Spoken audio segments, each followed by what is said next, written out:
Good evening, everyone. My name is Antoinette Jefferson, and I'm here to tell you why I love men. Now, forgive me if I stumble a little bit. I'm always in my nerves when I first start talking, no matter how many times I've done it, so please forgive me. Now, before I tell you why I love men, I want to tell you a little bit about myself. And the reason I want to tell you that I don't want you to think it's just that I love men. Now, there will be nothing wrong with that, but I also love life. I also love work. I also love God. So, a little bit about me. I graduated from 6 universities, so I have 6 earned degrees. One of them being a law degree. I passed 2 different bar exams, and people already know, but just in case you didn't, it's an exam you take after law school to move forward to becoming a licensed attorney. And I have also published and written 10 books. They're available with online distributors, Amazon, so on and so forth. By way of work, I volunteered a lot. So I volunteered over 2,000 hours doing volunteer work. One of those endeavors was working with Mid-Atlantic Innocence Project, helping to review files for the exoneration of individuals who have been wrongfully convicted.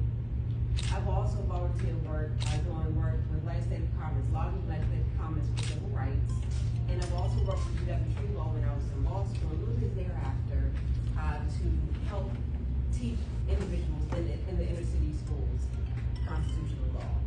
So that's a little bit about me, but that's not why I'm here. I just wanted to set the stage. I'm actually here to tell you why I love men.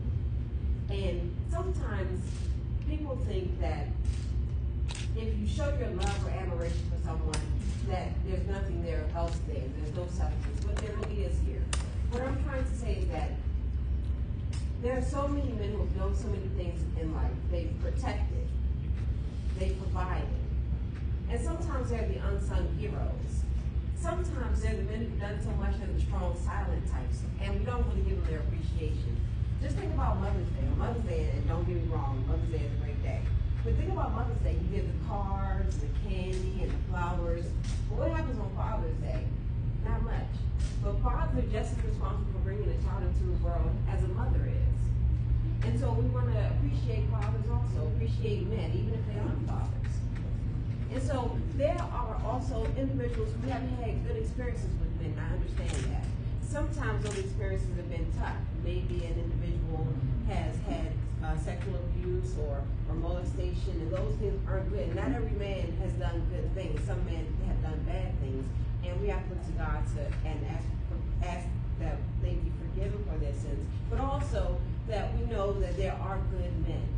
And so those of you who haven't had those good experiences with men, there will always be a time, I believe, that God will bring a good man into your life.